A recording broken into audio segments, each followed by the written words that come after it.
அரவிந்த்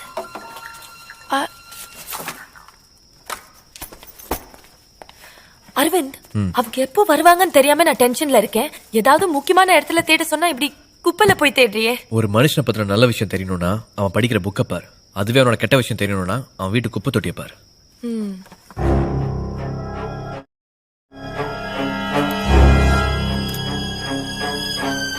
ட்ராஷ்ல 2 இருக்கு. More stories. Subscribe to our YouTube channel.